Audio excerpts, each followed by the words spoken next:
Hey Internet, so our story begins my freshman year of college. I was in the campus center and I saw Sarah in the campus center sort of across the way over by the foosball tables walking in this direction, and I realized if I time it right, if I walk over at just the right speed, we will intercept and I'll be like, oh, what's up, how are you? And our vectors intercepted perfectly and I was like, oh, hey, Sarah. We should hang out sometime. Nice work, people up there. And Sarah was like, yeah, that is your opinion. And the next day I was out in this field with my best friend Brad kicking around the soccer ball, and I saw her in the distance. I was like, Sarah, hello, Sarah. And I turned to Brad, I was like, we're going to hang out sometime. I did take Sarah out on several coffee dates that year at school, and at the end of freshman year, I got her number, and I was going to call her over the summer. Which is one of the only times in my whole life I ever asked a girl for her number, because growing up, when people still live with their parents... I don't know if you guys know, Austin, do you know about this life hack? It turns out everyone's parents has a landline. This is universally true. It doesn't matter any age. Every parent has a landline. And those landline numbers are publicly available in a beta version of Facebook called Phone Book. Yeah, that is the stupidest joke I've ever made, but I'm very committed to it. No, here's my problem though. People are very worried about Facebook knows what you're shopping for, and it sends you custom ads, and we're all so paranoid. Meanwhile, literally any serial killer can get your name and home address from a book that everyone has. No one's talking about this. So yeah, this is so embarrassing, but growing up, if I wanted to call a girl, instead of asking for her number and risking rejection, I would just call her on her parents' landline by looking up their landline in the phone book. I was going to call her over the summer. So let's say that you liked someone and you got their number and you called them at the start of the summer, let's say, and they didn't call you back. How many times would you recommend calling them again? David or Pam? Just one more. Hunter? 6. 2 more times. Karen? None. No more. Wow. Randy? 100. 100. Wow. That's interesting that you say that, because as a homeschooler, I also thought there was a direct correlation between the number of times you call someone and the chances that they will at some point answer the phone. Because this is honestly what I did. I called her, she didn't pick up, and I kept calling. Here's the thing that you need to know about me. By this point in my life, I was actually training for the Paralympics. And my first ski race, I actually fell 5 times. But I knew that if you fall down, you have to get back up. And if you just get back up enough times, eventually you will cross the finish line. So the point that I'm trying to make to you is that sports metaphors are not applicable to romantic relationships. Because guys, I called her literally every day, all summer. I know. Oh, it's so awkward. Make it stop. In my defense, number one, like I said, I was homeschooled.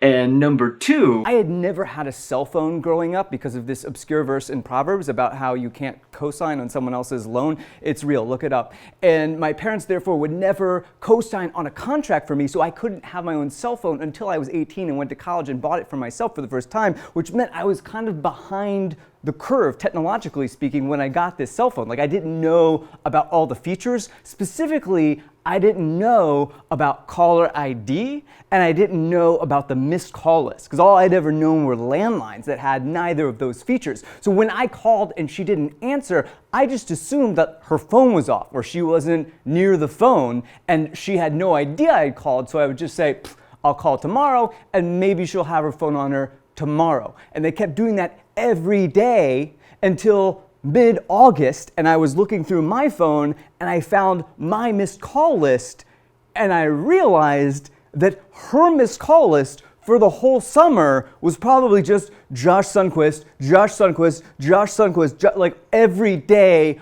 all summer. I had become that guy.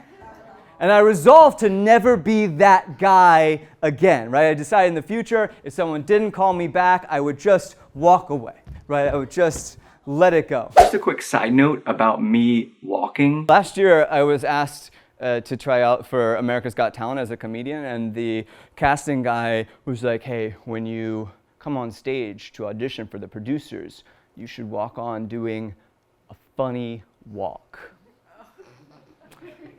Which, like, yeah, maybe.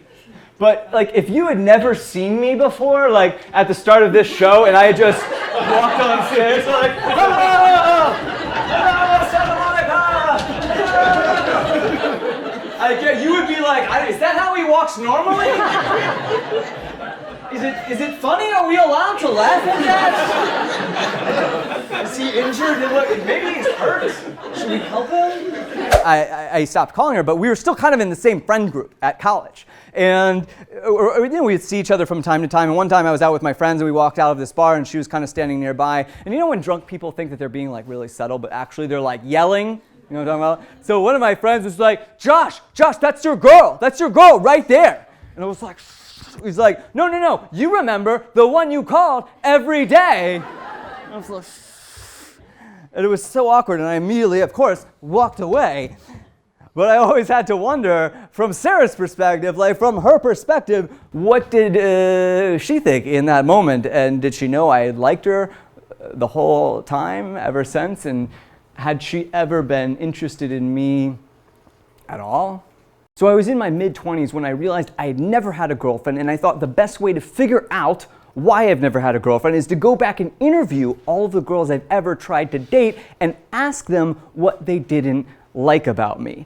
And this is something that I really did, and I want to be clear, I do not recommend trying this at home. It's super awkward, but it is also a true story, and of course it is the subject of my book, We Should Hang Out Sometime, and ultimately the subject of this, my weekly one-man show in Santa Monica. I went onto Facebook to connect with Sarah from college. And I wanted to try to start a chat with her. And so I was like, hey, Sarah, I hope you've been well these past few years. So you know that time when I called you every day all summer, and then we were out front of that bar, and my friend was like, oh, that's your girl, and like that was so awkward, I know, right? Lol emoji. And she wrote back, hey, great to hear from you. I don't remember either of these things. I was like, wait, she does not remember the most awkward moment of my life? But that's so much the way that it is as human beings. Like, we each live at the center of our own little personal emotional universe, where there's this black hole of emotion, and we think every other human being on the planet is another planet revolving around us, just looking at us all the time, just thinking about us, staring at us, everybody's thinking about us and talking about us at the party. No. They are at the center of their personal emotional universe, thinking that you are revolving around them. Both the worst news and the best news is that nobody cares about that awkward thing that you did that one time. Hey, so that's a story that I used to perform in my one-man show. I recently phased it out, and thus I wanted to share it with you, the internet. I hope you enjoyed. Please tell me in the comments, how many times would you recommend calling someone who doesn't call you back?